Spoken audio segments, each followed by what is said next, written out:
Hello and welcome back to NoBS. Today we turn to talking about a popular show on the Amazon Prime streaming service called The Boys. The Boys is a pretty cool, pretty interesting concept based on the superhero genre that's become all too popular in recent years. Now, that trend seems to be fading. It seems like the 10-year phase of superhero comic book related movies might be coming to pass sometime soon, especially being signified with the Avengers Endgame wrapping up the big Marvel Cinematic Universe era. And although they have some movies planned for the future and there's some other ones coming out, it's definitely on a decline. And that's what makes The Boys so much fun. It was actually a really interesting, really different take on the genre. And it premiered about a year ago on Amazon Prime. They just finished their second season as well, just about a week ago. And that's why I wanted to talk about this show and its second season and some specific instances where it seemed like it kind of got a little woke. It got a little influenced by progressive, left-leaning politics. There was a certain moment or two that I want to kind of expand upon and discuss, while also discussing the show and giving you like a general wide, vague review of it, a vague introduction. And in addition,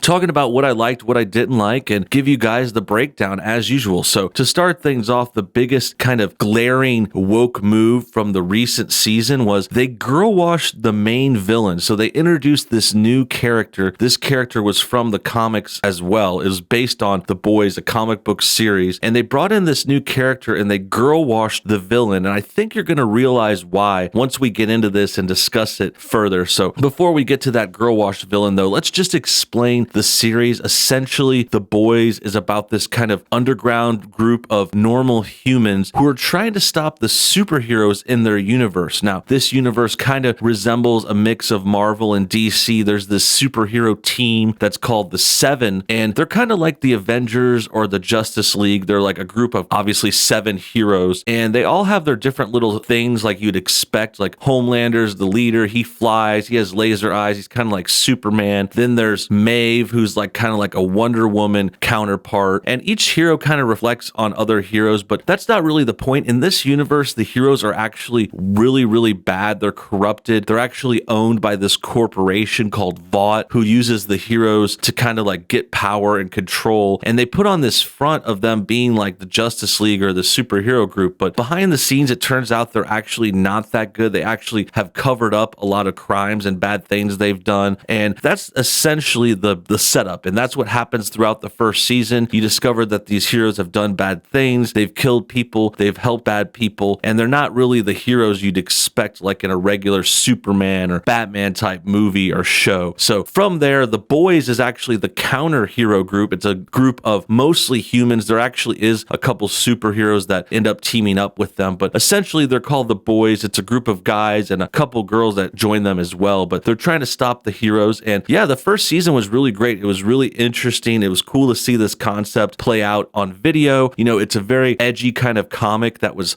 very violent, lots of cursing, lots of deaths, lots of blood, guts, and gore. So it's very, very cool to see something rated R like this make it to a streaming service. But with season 2, it definitely started to kind of wane. I don't think they had enough juice, or they just, I don't know, it doesn't seem like they might have had the same budget or something. Like it just didn't go as well for the second season. I think the initial shock had worn off, and then where they went for round 2 wasn't as interesting, wasn't as captivating. There was a lot of different plot points, but essentially I'm not going to ruin it all, but just so you know, there are some parts here that will get spoiled, like a few bits about the characters, but I'm not going to try to like spell out the whole ending. So with that said, let's jump into season 2. Season 2 featured this new character called Stormfront. I'll go ahead and pull up the article. This article from The Wrap talks about how it was gender flipped. It says why The Boys gender flipped Storefront with Aya Cash. And then this is a picture of that character. We're going to need to talk about that more because in addition, so not only were they gender swapped, or as I would call it, girl washing. Sometimes they call it whitewashing when a white character takes another part. But girl washing is okay. So is black washing and any kind of other washing. The main thing really is you can't have men or white people or straight people in main parts. So essentially they went with this Aya Cash chick, and from the get-go, she's a very woke actress, a very woke representing person. She had other shows where she had played into this sort of like left-leaning liberal takeover of media, and it really just seemed like The Boys were embracing that, bringing her in, letting her girl wash this typically male hero from the comics, which again isn't the biggest deal in the world. Like I said before and many times in these videos, like I'm not necessarily against girl girls or girl washing or changing characters. Like, that's not my MO. I love the ladies and they can have great parts in shows like this, of course. But the real point is when it's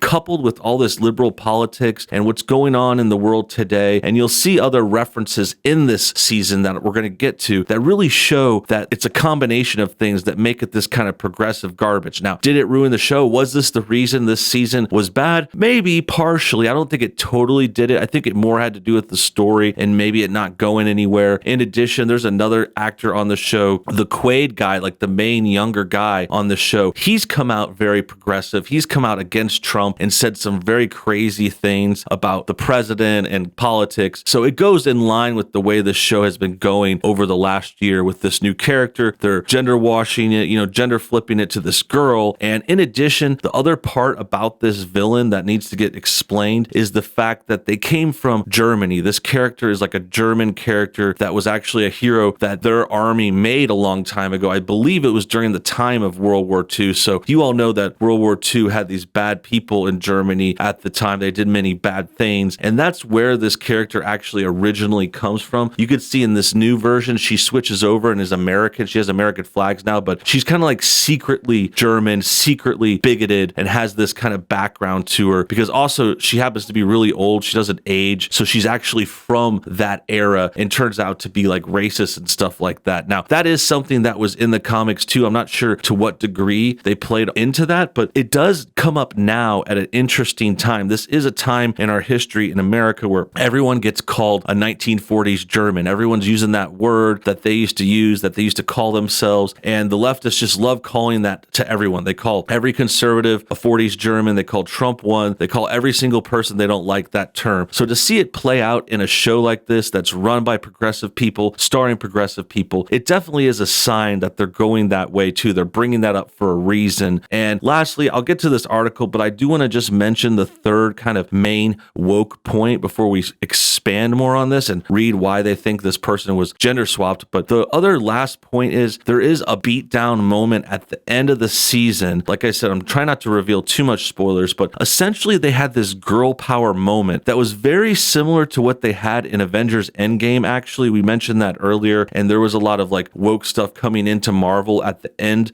of that series, at the end of their kind of phase 4 of films. They had the Captain Marvel hero. She teamed up with these other girl heroes. And there was even this moment at the end of Endgame. Many people remember this. We've talked about it before because it just had all the girls come together for no reason. It was really cringe. And they just tried to make this girl power moment. Now, that kind of happens in The Boys too. The Boys show has this girl power moment where basically 3 of the girl heroes beat up this person, the villain, they beat him up together and they kind of like girl power together. And that was the moment where I really realized like, wow, they're actually kind of like overemphasizing the girls here. They have a lot of girls kind of getting more propped up because I think it honestly has to do with wokeness, has to do with liberal infusion, has to do with it being election year. They knew this show was coming out ahead of the election. And in addition, I think it honestly might even have to do with the name of the show. The show is called The Boys. I'm kind of surprised they stuck with that name because it's kind of like something that liberals might say is offensive, might say that's like sexist to just have a boys show, even though it's just kind of like the name. It's kind of like something that guys say when they go meet up with their friends. They're like, oh, I'm going to go hang with the boys. It's used in that manner. But I really do think there might have been some kind of meeting at Amazon or on the production team, and they're saying, hey, we kind of have a boys show. We need to make sure we bring more girls in. And that seems like what they did with this second season between them girl washing the main villain, like we said, between them,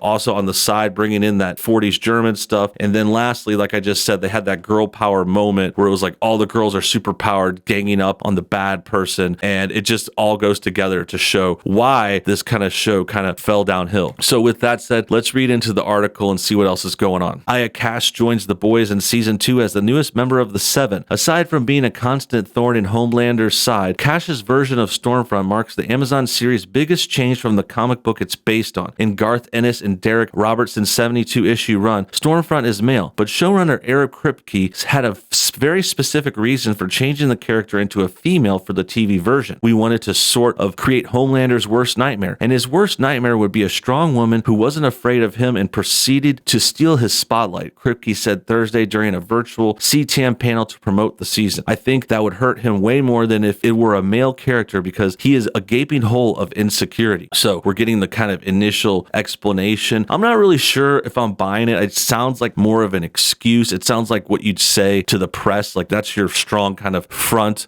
pun intended, storm front, strong front. You know what I mean? Basically, he's trying to say that like, oh, this is a good reason, but I feel like there were more political reasons for it. I feel like they wanted more girls in the show. I find it interesting that they would change that when they stayed true to most of the other stuff. In the Amazon series, Cassius Stormfront is also very social media savvy, which Kripke said allowed them a more modern way of showcasing some of the hateful ideologies that the comics version of the character is known for harboring. In the comics, The Boys takes place between 2006 and 2008, when social media was very much in its infancy. A lot of hate and negative thought these days, if you look online, is packaged in really slick social media attractive ways, Kripke explained. It's not like the old dudes with crew cuts in the 1960s newsreels anymore. He added that Cash represents how some of those movements are led by young people who are trying to hook in a new generation, and we sort of wanted to reflect how insidious that is. So this is referencing the social media savviness, and I'm starting to see them more leaning towards where this is really going. Like, I think they're trying to like kind of say, oh, this is how the conservatives are, this is how the extreme right-wingers are, they're really good with media and the internet. People know that Trump is social media savvy, so they're trying to kind of like associate that savviness with these hateful ideologies. Like I mentioned, it goes all the way back to the World War II villains, and now we're talking about it here, which is actually a descendant of them. Like I said, Stormfront is from Germany in this story, and yeah, it's just kind of like painting the conservatives and the ones that are good at memes and the internet and social media. It's trying to give it like a sinister kind of backstory to that, and it's almost done in like a kind of way they say you're dog whistling. That's why they talk about it being slick and